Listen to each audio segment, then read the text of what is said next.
Dan yang terakhir adalah proses jenazah tersebut dimasukkan dalam sebuah kuburan batu yang modern yang disebut patani.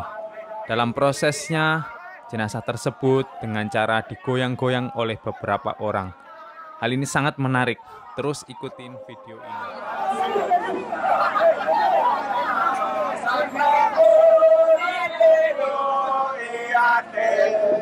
Angkat lagi dulu, angkat lagi. Angkat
langsung petani tuh. Ya tunduk ke dia. Boleh. Ya, kita setting.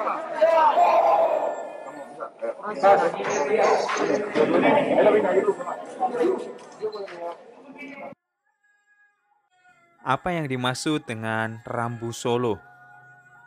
Ya, cerita tentang Rambu Solo terdiri dari dua kata, rambu dengan solo. Rambu kalau diterjemahkan lurus artinya asap, sedangkan solo artinya turun. Jadi kalau diterjemahkan lurus itu artinya asap turun. Tapi yang sebenarnya bukan maknanya begitu, mengarah ke kematian orang atau raja. Jadi arti sebenarnya Rambu Solo adalah upacara kematian di Toraja. Mengapa dikatakan Rambu Solo? Karena dimulai ketika matahari mulai turun ke arah barat. Apakah dalam Rambu Solo ada tingkatannya? Disebut Rapasan Sapurandanan, adat tertinggi. Yang kelas bawahnya ada namanya didedekan Talok Manuk. Artinya mengorbankan satu telur ayam. Ada juga yang namanya didedekan Rompo Bayi. Artinya hanya mengetu kandang babi. Kemudian ada yang 1 ekor babi, 3 ekor babi.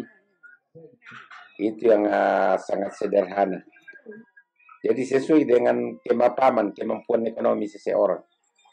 Bagaimana hubungan antara kasta dengan ekonomi seseorang dalam mengadakan upacara Rambu Solo? Nah, biar juga mapan ekonominya kalau dia dari kasta rendah, dia bisa mengorbankan sebanyak itu kerbau toh, tapi belum mencapai tingkatan yang tertinggi. Belum bisa dikatakan rapasan karena hari-harinya itu dikurangi. Kecuali kerbau yang dia korbankan itu tidak berkurang, tapi hari penamaan hari dalam upacara singkat. Biasanya hanya sekitar 3 hari. Sedangkan yang kasta tertinggi bangsawan, Tanah Basi, Tanah Bulan itu sampai 7 hari. Bagaimana dan siapa yang menentukan jumlah kerbau yang dikorbankan? Adat sejak dari dulu. Iya. Sedang termasuk juga sudah ada modifikasi, boleh juga keluarga yang melaksanakan upacara itu yang memasukkan usul sesuai kebutuhan. Berapa jumlah kerbau yang bisa dikorbankan? Tidak ada kata maksimal. Iya ya, hanya standar paling di bawah ada. Jadi upacara tertinggi itu biasanya 2 kali upacara. Upacara pertama standar 8, upacara kedua 24, berarti minimal 32 ekor, jadi maksimal tanpa batas. Kemudian juga dengan mengorbankan sejumlah jenis hewan lain, misalnya sapi, donga, kuda. Kenapa harus kerbau yang menjadi korban dalam upacara kematian orang Toraja? Itu dalam ritual adat leluhur, bahkan sebagai persembahan kepada leluhur dan kepada para dewa. Memang sudah kita tidak tahu, dan dari dulu itu hanya 3 jenis binatang yang dikorbankan orang Toraja: ayam, babi, dan kerbau. Artinya sesajian atau persembahan secara umum. Iya, tapi kalau Rambu Solo ayam tidak boleh. Iya, pemali atau pantang, tabu. Kenapa jenazah orang Toraja dikirap atau yang sering disebut Mapa Songlo? Mapa Songlo itu pemahaman dalam adat Toraja itu artinya diandaikan terakhir kalinya si mati itu atau yang meninggal itu terakhir kalinya diajak keliling kampung, melihat-lihat itu sawahnya, kebunnya, tanaman-tanamannya, mengunjungi keluarga-keluarga, tetangga-tetangga. Jadi itu bagaikan seperti itu. Dengan terakhir kalinya, sehingga diajak itu mayat di keliling kampung, namanya di Pasonglo. Kenapa dalam pesta orang mati ada kain merahnya? Sudah hari kain merah, karena kain merah itu artinya simbol kebangsawanan dan juga simbol keberanian, simbol kekayaan, simbol keberanian. Kenapa jenazah orang Toraja digoyang-goyang ketika masuk di dalam patane?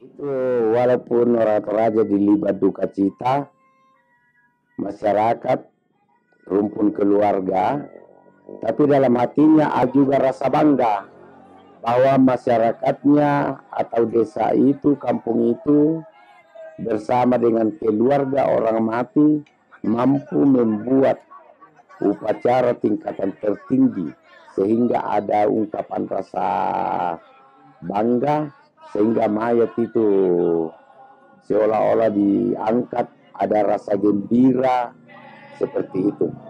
Bagaimana seseorang tahu dari keturunan bangsawan?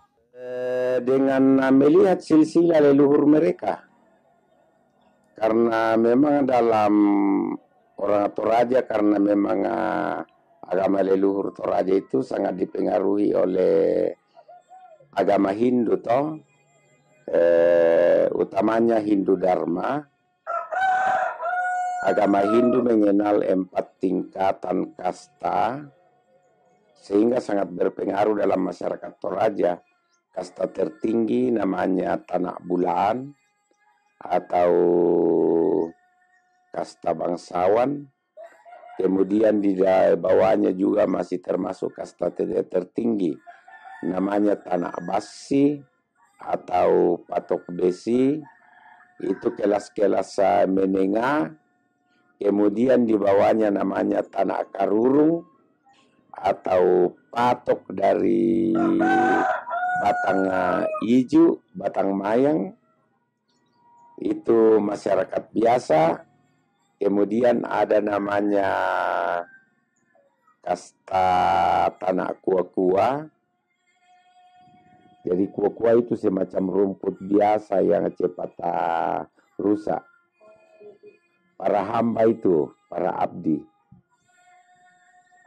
Cuma permasalahannya sekarang sudah terlalu sukar juga, terlalu berpegang pada kasta atau strata sosial. Dengan adanya ini kawin mawin toh, jadi hampir sebagian besar orang Toraja sudah ya stratanya sudah campur baur, tapi tidak semua juga. Kenapa jenazah orang yang meninggal dipindahkan dari rumah, kemudian di lumbung, dan kemudian di tempat khusus baru dimakamkan? Jadi memang sudah aturan adat sejak leluhur.